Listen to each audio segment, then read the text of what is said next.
but I think we're also able to see some trends. I think FSM, COVID response, and gender and MHM look like prominent topics.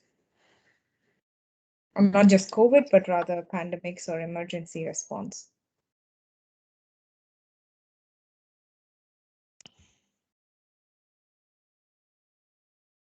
All right. Any comments on that? I think it's a great start for a discussion. I think it's as well great to bring this to the international meeting. And sort of the bigger things I would see is that, so there's one on championing fecal sludge management, and the other one is sort of stay holistic or more holistic.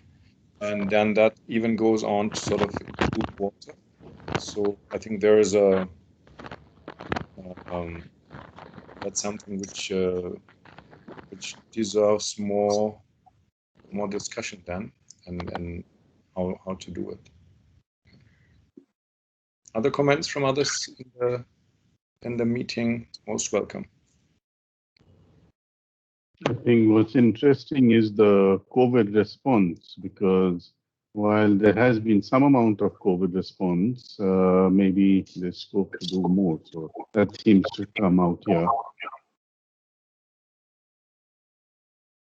Yeah.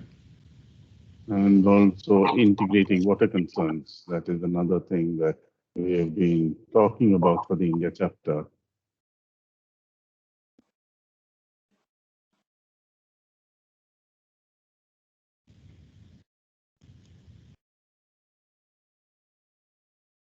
Good. I think that's a thank you, and we would go on.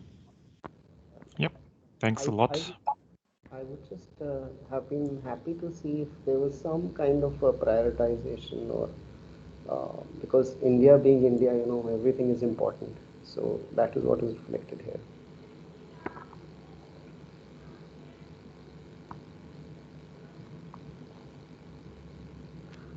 Yeah. And is that, but I think that's a discussion we should then take up, isn't it? Yeah. And I think it's good as a base for that discussion.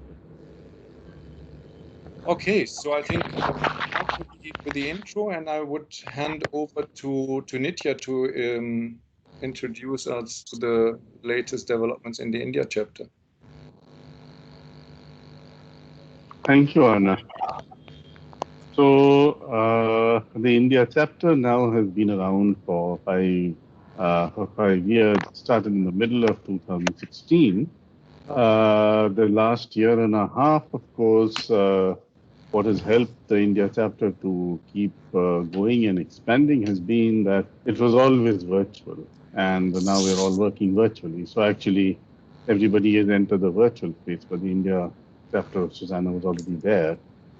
It's actually been fairly enriching over the last year and a half, especially since the pandemic started, because we've been able to do a lot more interactive sessions, that is webinars and workshops and things like that, far more than the face-to-face sessions that we were able to do in the 4 years preceding. If you see this, we actually had just, I think, 4 or 5 regional meetings, face-to-face meetings over 4 years, but in 2020 and 2021, we've actually had 6 or 7 webinars, and they have all generated tremendous interest among the membership. And they've been on a huge range of topics, right from COVID response to support to district administrations and panchayats for implementing Swachh Bharat mission, how women have used WASH to cope during the pandemic, how they've become WASH champions. We've had a huge range of topics, and it's just been wonderful to see how people have sort of flocked to the virtual space. The other thing that has been very encouraging with the India chapter has been that over the last 2 years, from 2020 and then this year, the support to the chapter has also become far more broad-based. The first 4 years, which were crucial for the setup phase, there were 2 organizations. RGM supported the chapter for the first 2 years, 2016 to 2018, to the middle of 2018. And that was followed by Water for People from the middle of 2018 to 2019. And then in 2020 and 2021, it's been a consortium of 3 or 4 organizations. Hopefully this year there'll be 4 organizations who will be supporting the India chapter. About the kind of activities, it's been fairly standard through the years.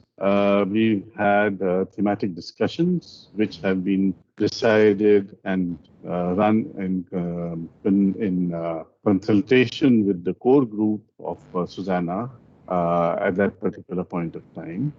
And most of them, all of them have resulted in synthesis documents, but a lot of them have also resulted in white papers or policy notes, which the organization that proposed the thematic discussion has been able to take to various government ministries, not just the Ministry of Drinking Water and Sanitation or the Jal Jeevan Mission is known now, but also to other ministries, Ministry of Urban Development, the Niti Aayog, and some other government departments. And that has actually helped support a lot of policy advocacy in the country.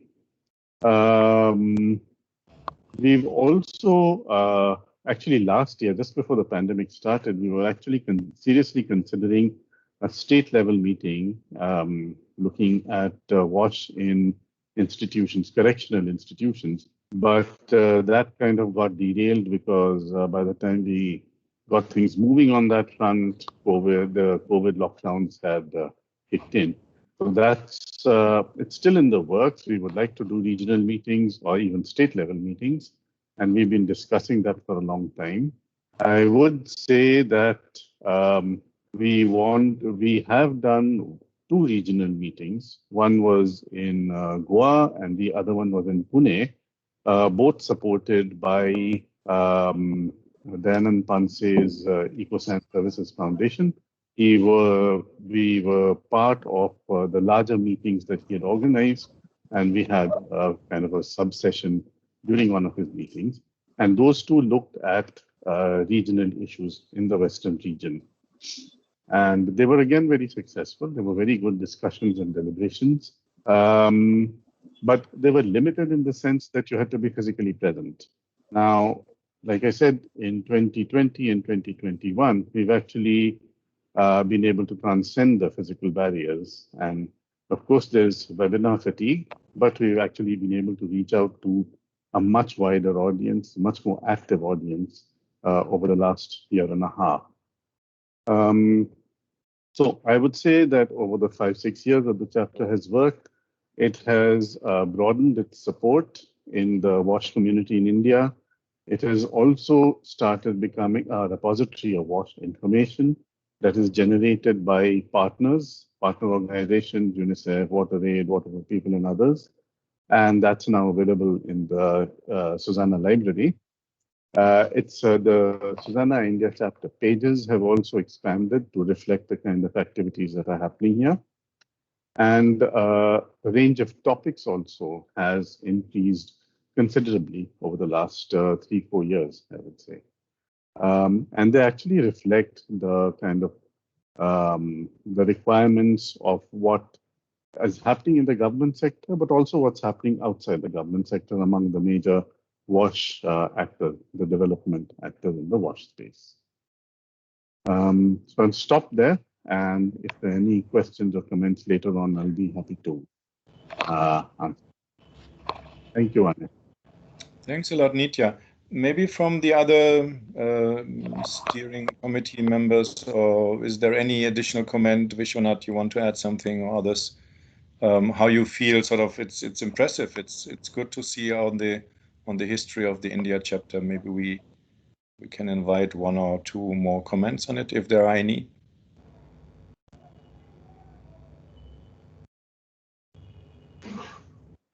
No, I'm good, Arne. So it's good that you just listed it out.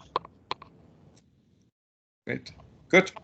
So then I think, yes, there were already in the chat questions. Can there be chapters on different levels, even on the smart Panchayat level or others. And well, I can say that from the global level, we always had the question, what's the governance of SuSanA as a whole? What's sort of the governance of the chapters? And sort of we started, and each of the chapters has found a slightly different path how to organize themselves. Up to now, I think it's a really good learning curve and interesting. But it's now we have the change management task force and a process that looks into the future of SuSanA as a whole, and as well foresee some roles there for the chapter, some potential roles. And I think as a sneak preview, it's not yet set in stone and so, but I think it's good if Dipinder, if your connection is now good, if you can form us. Dipinder and Shobhana are two of the 9 people which have formed the change management task force, which has the task to look for a new governance for SuSanA as a whole, and bring us there. Dipinder, I think the floor is yours. Let's see if your mic is working now. Yeah, can you hear me? Yes, if you speak loud, we can hear you. It's not very loud, but we can hear you. Okay, I'll come closer. Now, is it better? Yes, it's good. So, can I put on this presentation on the screen? Shobhana, I think that's what Shobhana will do. I think Dipender has his presentation. Dipender, next to your mic, you'll see this arrow screen. That means share screen.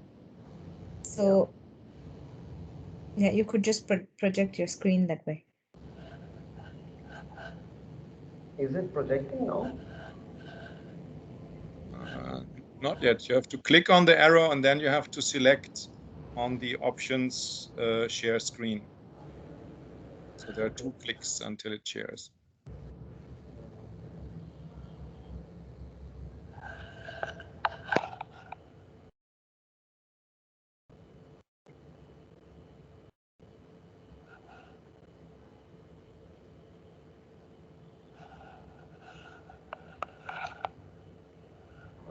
Where is the second mic?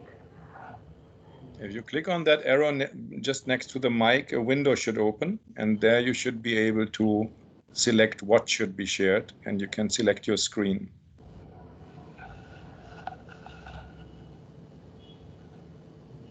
I can't see that. So I know that.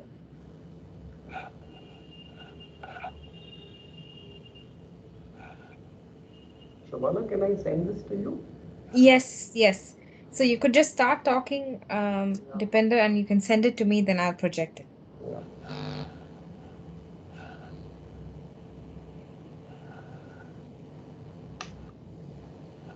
Sorry for this glitch. I thought it normally opens. No problems. We have difficulties with Teams sometimes. Okay, I just sent it, but I'll start. Okay. Discussing it. So what in the presentation I only listed out the facts and the process and the decisions. What I'm going to tell you is the process. So what happened with this initiative of designing SuSanA 2.0 was that a change management task force was set up. This change management task force was set up in 2018 during the SuSanA meeting that time. And in this meeting, a group of actually my I feel you have to speak louder. There's some noise coming, Dipinder, and if you... Okay, is it better? Hello? Yeah, now it's much better. Okay. So Shobhana has also put it up. So the presentation. So what we discussed in this meeting in 2018 came as a fall-off from the review which had happened by the BMGF initiated review of SuSanA. The review came out with some findings and recommendations which were at that time a little contested and debated by the members of SuSanA who were present there in 2018. And then a decision was taken by SuSanA, and one of the recommendations of that consultant review of SuSanA was that they put in a process of a change management of SuSanA. So this was accepted by SuSanA steering committee at that time, and a group of 9 people were constituted, 8 people actually, according to me, it is 8. They were identified, and people had applied at that time to be members of this change management task force, and then the steering committee identified about 8 people representing different kind of experience and domains. So, for example, if you can put the slideshow mode, Shobana? Hello? Hello? Yes, Dipender. Yeah. Just put it on the slideshow mode. Sure.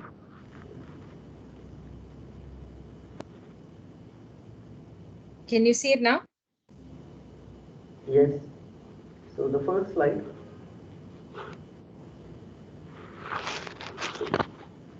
It's not on the slideshow mode. Okay, strange for me. It is in slideshow. Okay.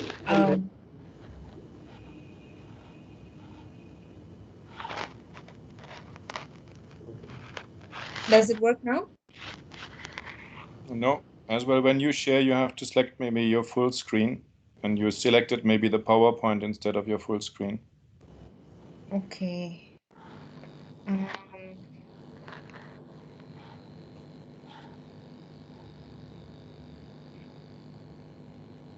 Yes, I think it should work now. Yes. Yeah. Yeah. So why I wanted the first slide is because the 8 members of that change management task force is represented here. Francis is he works he teaches in a university in the US. Lara is was originally from Boda, based in Jordan. Madeline is heading an institute in Stockholm, Sweden. Celia works with a US found as a sanitation expert on Latin America. Leonie is based in the UK. Maureen is based in Kenya. She is an entrepreneur and an wash entrepreneur, and Shobana and I myself. So this was the constitution of the change management task force to decide on what SuSanA 2.0 should be. Next slide, please.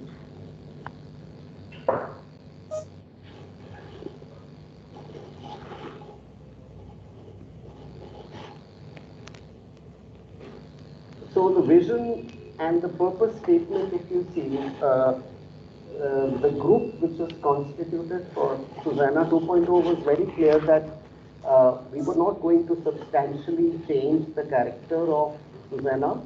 It still would remain network focused and practitioners forum.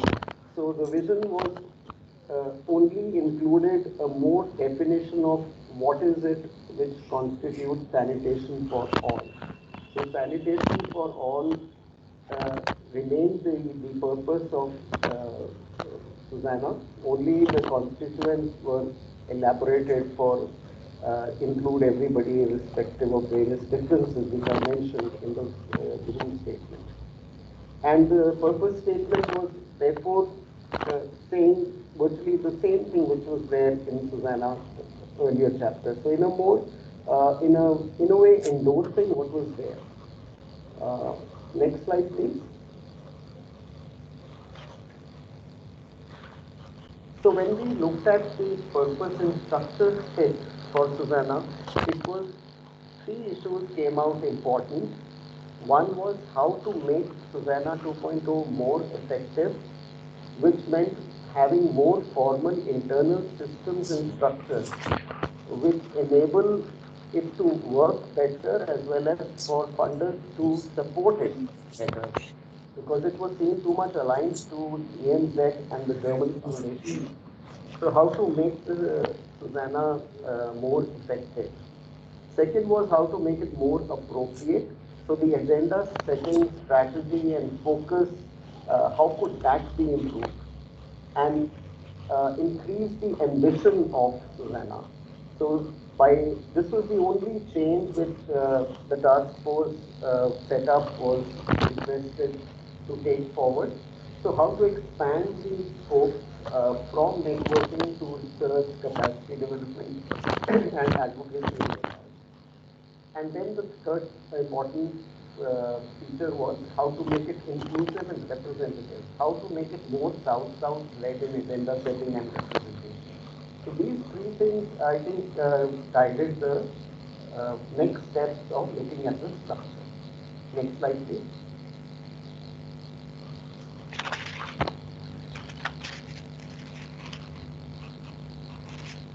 So a structure was proposed for SuSanA, which looked at strengthening its core work, as I said, from a practitioner's network into a more client-funded and an ambitious agenda. Something that the working groups, which were earlier constituted in SuSanA, were expected to take forward, but somehow lacked the resources given the SuSanA culture and structure at that time. Second aspect which was considered was strengthening the secretariat. Not necessarily, and the secretariat, if the ambition is scaled up, then the secretariat has to play a more active and engaged role. And the secretariat doesn't mean that it has all the members sitting there and everybody is sitting in one place in one office. Shobna, it has gone from the screen, but I can read it out from mine. So the third point of justification was strengthened regional representation. A lot of discussion happened in the task force change management, how to build the network, SuSanA 2.0, upward from regional chapters linking the work which they are doing at the international level. So strengthening the regional chapters was seen as an important imperative and a justification for the structure of SuSanA, both in its functioning as well as in its decision making. And fourthly was this issue of fostering an independent, credible, collective advocacy voice. This was seen as one justification for SuSanA 2.0, which is beyond knowledge networking and research. Last slide, please.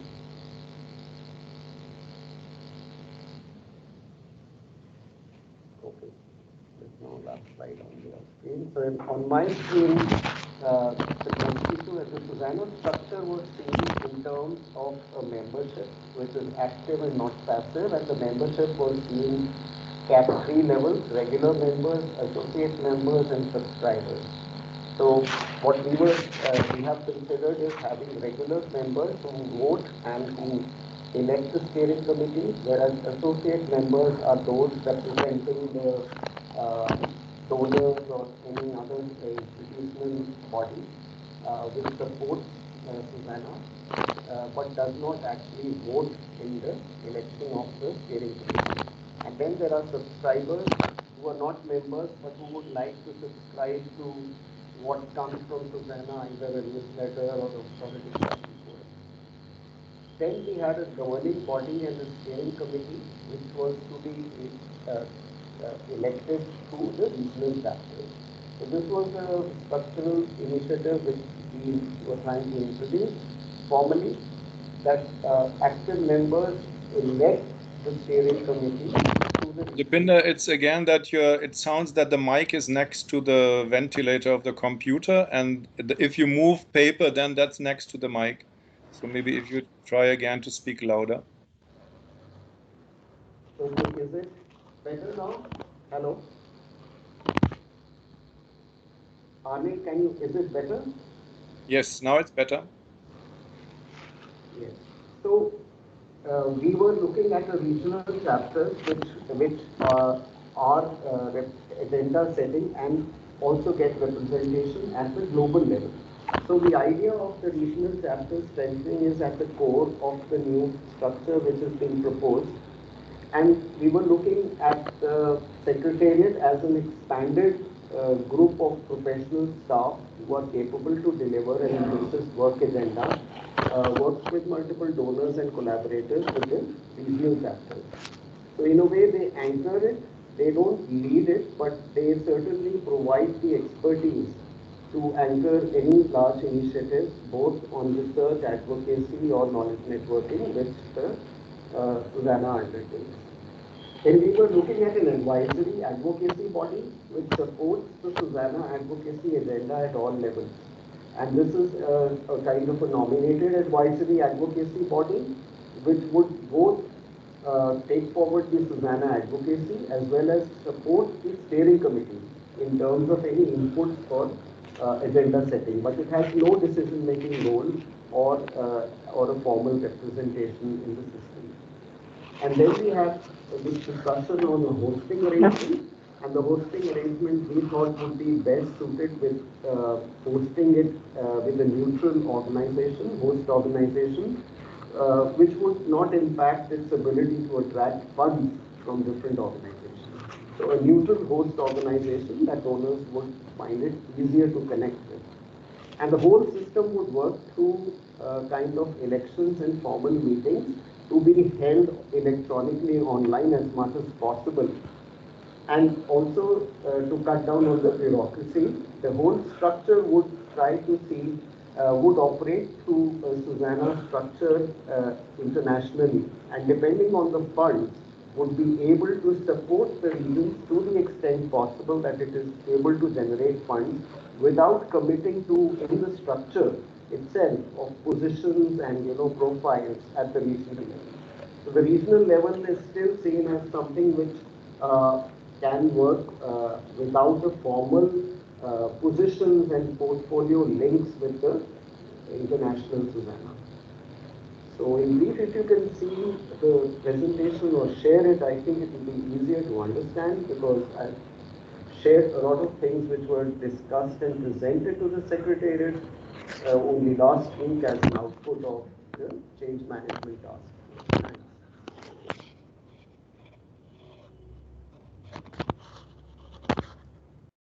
Okay.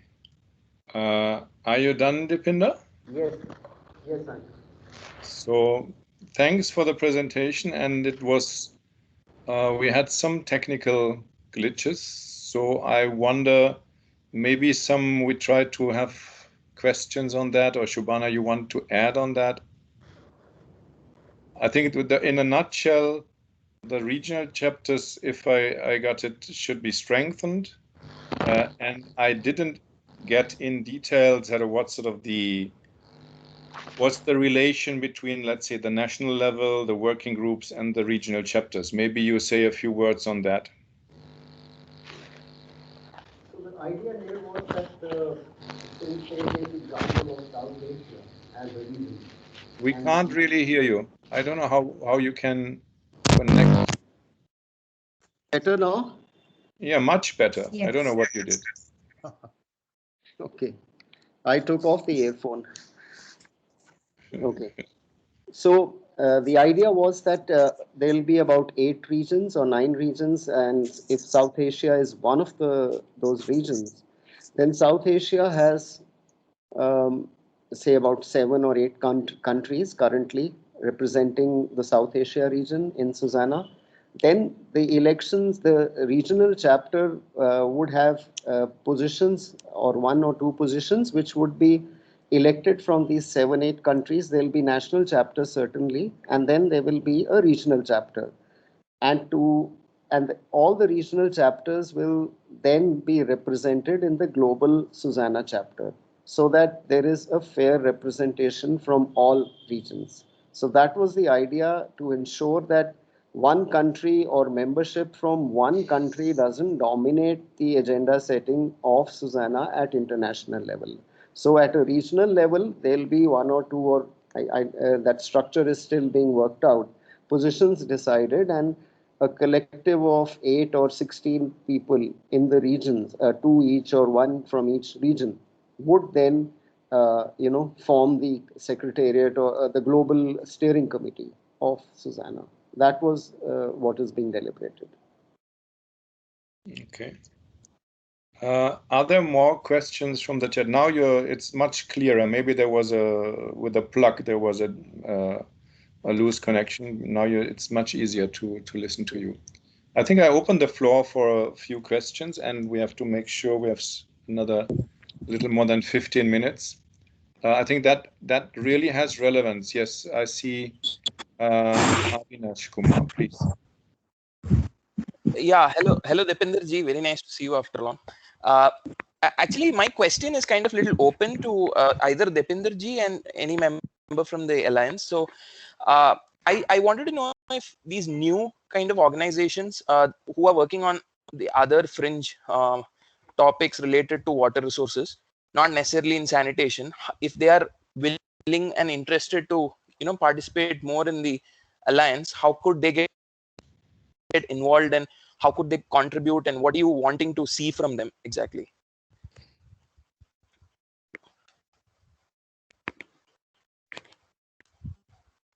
Yes, Deepinder. Hello, was I audible? Sorry. Yes, you were audible. Yeah. Yeah.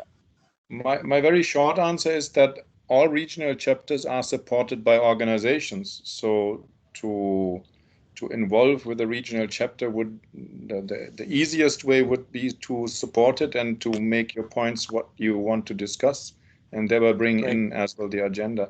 And we had on that slide as well one thing sort of going more narrow and the other thing going more holistic. So I think that's a general discussion which at the moment is influenced by those active in the regional chapters. That's quite a broad answer. Okay. Sure. Okay. My response was that the national chapters would be independent to take on their priorities. And of course, they would function as national chapters alongside the international SuSanA independently and take their agenda forward. And the same applies also for the regional chapter. The regional chapter does not have a kind of it is aligned to the SuSanA to that extent, but it can also take up agenda and activities which it finds important. So it will be based on the members of the national and regional chapters to identify priorities and activities, push SuSanA internationally to also take them forward. But wherever it is appropriate, they can also work independently and take it forward in their own areas. Okay, sir. Yeah, thanks for that. Thank you. Okay, do we have more comments, questions? Anna, there's one question in the chat. Okay. From Ranjan Panda. It says, can we also? He's there. Please over to you. Yeah. Somehow I don't know. My name was not popping up, so I could not. I could not see that. Yeah, Deepinder, I was also thinking like the regional chapters. You were earlier also talking about prioritization of some of the areas of work. So could we also think of, for example, if during the next 2-3 years, among all the areas of work that were flagged up by members here today in that survey, if at all there is a prioritization, would it also be good and a good idea to have some sectoral core groups, or is that something that would also interest SuSanA? May I first react? I think we have to see what is a core group, what is a steering group, what is a task force, what is a regional chapter, what is a national chapter, what is sort of the secretariat on the global level. If I listen to you, your idea is to work on or promote a certain topic. And I think I would see this as more like a task force. And in SuSanA, up to now, we had that if a group of partners brings together like a project and says, this is the topic and this is what we want to do in that topic, it's sort of, let's say, cleared by this current core group, and then it's welcomed by SuSanA. So then that would be sort of, but it wouldn't be in the current setting. The core group has sort of that oversight, and mainly what is to agree to suggestions of SuSanA partners if it's felt that this is good for the vision of SuSanA and for SuSanA as a network. And Okay, that's possible on all levels. Yeah. Sorry, I didn't know about those terminologies of the groups. I exactly meant what you said. Yeah. Okay, great. And then it's welcome. I think every activity where members or partners of SuSanA form a group and have an idea of a project and say this is what we're doing, I think that's usually very much welcomed. Okay, thanks. Maybe one last intervention, and then we have to. No, it's late already. We have to go on immediately, I would fear. I think what comes out here and what hasn't been discussed in detail, but I think I would like to flag it, is that what at the moment the change management task force is looking for might end up in regional chapters where it goes beyond India, where it would be the region. And I think I'm curious, this is what is currently discussed by the CMTF, and then how to keep on with what's working well and as well fit into a global representation of SuSanA. And just one more thing I would add, Arnie, that the idea of this opportunity was to get some feedback from the India chapter on how the global SuSanA is being looked at. So yeah, please don't confuse it with how India chapter can have steering group and working groups and all that. So it is essentially to seek any inputs which you have on what a restructuring of SuSanA internationally, the way I presented it, does it make sense, or any suggestions you would like to make on that now or later? Yeah. And I think if you would like to embark on a discussion with Dipinder and Shobhana on that, you could as well just make that known, and maybe then there could be a separate discussion on that. Is that right, Dipinder? Yeah. Yes. Good. So I think then for the sake of time, we have to go back to our agenda, and we'll have an open discussion in the end where things can come up, but can we go back to the agenda? And I think it's next are two inputs from partners, how they sort of lived through the last months and what they see that SuSanA as a whole or the SuSanA India chapter could do to be of service. I think, is it Ruchika who is speaking next, or is it Natasha? I think I'll go if that's okay, Arnie. Okay, great. Nice you're there. Please, floor is yours. Yeah, thank you. And thank you, Dipinder, for the points. I think those were very helpful in terms of thinking about the SuSanA chapter beyond India to other countries in the South Asia region also. So I'm not going to repeat some bits of what Nitya has already shared, but for sure, in the last few years, the participation, even in terms of the regional meetings that we've had, has been much more because the consortium also has increased from 1 or 2 partners to 3 or maybe 4 this year. So that has also helped us in terms of reaching out to more people. Some of the questions that have also come up in the chat have been around state and district level presence and dissemination of these discussions. And this was some of our discussions internally also in the group, which was looking at options of coming out with podcasts, which are the synthesis of the documents instead of written documents, to have podcasts that could be then disseminated at the district level. We have UNICEF also on board, WaterAid, Water for People, ISC, and we saw that this kind of network of organizations do also have a significant district level presence, and our other partner organizations can help in the dissemination of the information that takes place in these kind of regional meetings, whether in person or online. But the fact that maybe so many other people are not able to join, or there's a language barrier, how is it that we can reach more people? So that was one of the things that we've been speaking about. In the last few months, I think at the beginning of the year in 2020 and then 21 came up with the calendar of what are our priorities for discussions. We came to some bit of a consensus around that. But then obviously we had to adapt based on the COVID pandemic.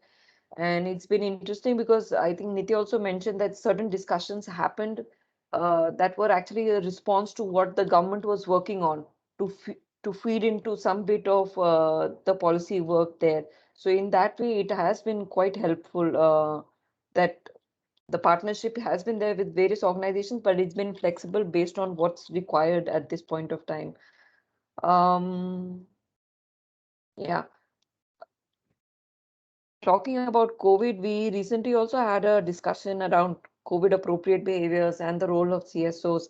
And we saw the role of partnering with other relevant networks as also very useful. And that's what one of the things that we want to continue to do is to how does SuSanA also partner with other networks to have a wider reach relevantly based on the topics from time to time.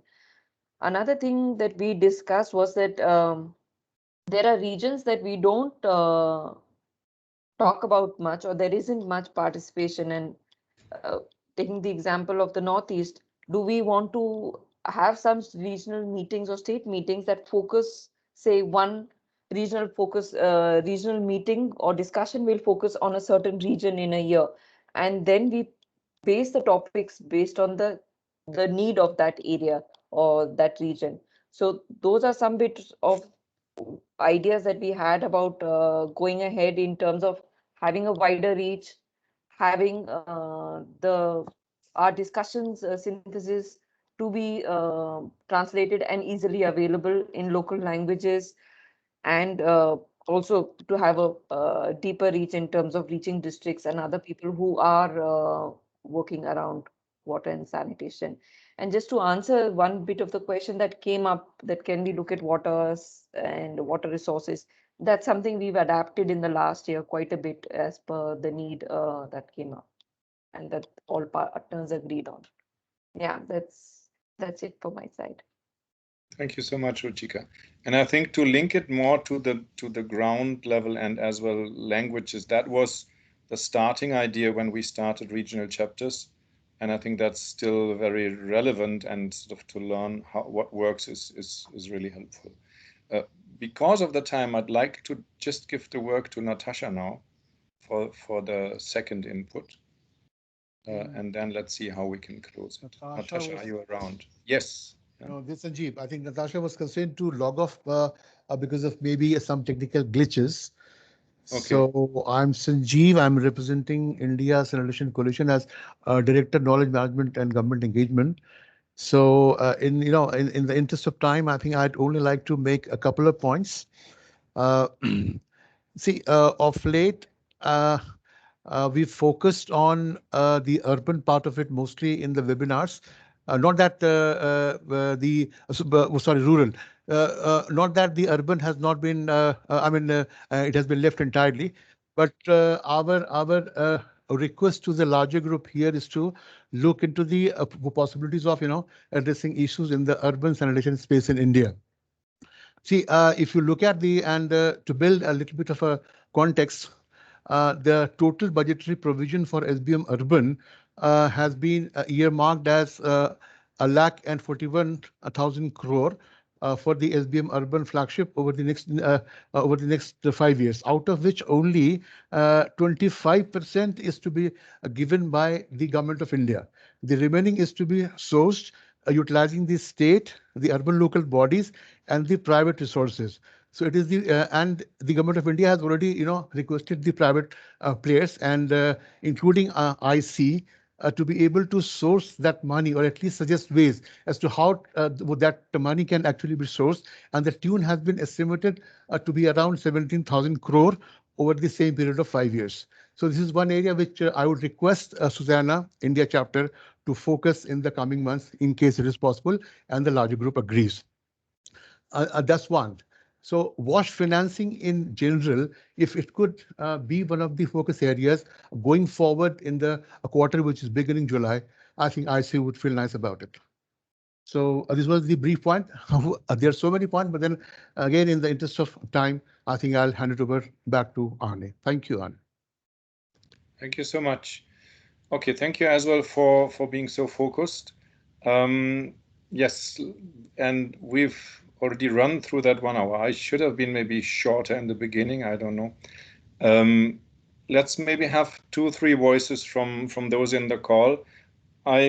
Broadly speaking, I see the task of, well, there's the idea more representation from the regions as well have a global representation. Along with this comes the question of governance, and I think the CMTF has really a task to do there, how not to have too many processes so that people can still do it. And we see it in this call. We as well how to have a clear idea what's going on where. We have ideas what can happen in India, and we want it to continue and to be of service. So around these broader impressions, and thanks for all the contributions, is there a remark to be made from one in the call? I think the floor is open for everybody. Vishwanath, I'm pointing you out. You're there since very long, and maybe to hear a few words from you would be good as well, but others as well, very welcome. Thanks. I'll have to leave in a minute, so I'll just take that 1 minute, Arne. I think the challenge which Dipinder posted, and in terms of the CMTF and in terms of what the other group members have been talking about, is I think SuSanA will have to find itself relevant for India. It's not the other way around. From the Indian context, how relevant is SuSanA to India is a question that CMTF of SuSanA will have to ask for itself. So far, as the works are going, I still see that SuSanA India, unfortunately, still remains Delhi-centric. India Sanitation Council, Nitya, everybody. So that's one of the banes of India, that a lot of things get centralized as much as it is everywhere else. So we'll have to figure out how and what relevance SuSanA India will bring to the field on the ground, right? So that will be something that I just want to comment on. Yeah, thanks. But I'll have to leave now in 1 minute's time. Sorry. Have you any idea how to do that? It's a long question of discussion, and many more people will have to start doing the discussion. I fear that mere intellectual discussions or webinars or point-based discussions and papers which emerge from SuSanA India essentially are of no relevance to a lot of people on the field, or even to academics. So this is just feeding into a government policy making, and that's about it. And then what would be the other thing that could be made? Well, I think we'll have to figure out how to have conversations which are regional, and then which will have to go down to the field, right? So those are the kind of conversations. And what will SuSanA contribute to that field discussions? SuSanA will have to ask itself. Okay. Yeah, so I think you left us with a good statement. Is there any reaction from the group on that statement from Vishwanath, maybe? In fact, there are multiple reactions, but I think the time left was just about a minute. So probably this can be left to another occasion, because it is something which is absolutely. I mean, I almost came in for a shock, because state is where action is. So whatever, even at the national level, but sitting at Delhi, we have been trying to gather in terms of perspective, etc., is essentially coming from states. Otherwise, India's sanitation is not about just sitting in Delhi. We are sitting in Delhi as a matter of fact that we are employed here. But then we are actually trying to, reach out everywhere, including, most of these states. So it's actually, stunning. Yeah, but maybe later. Thanks, Arne. Thanks. Okay, so we had as well on the slide sort of relate to the ground, or to the groundwork. Dipinder, are you ready to have some closing word? Yeah, just to respond to Vishwanath.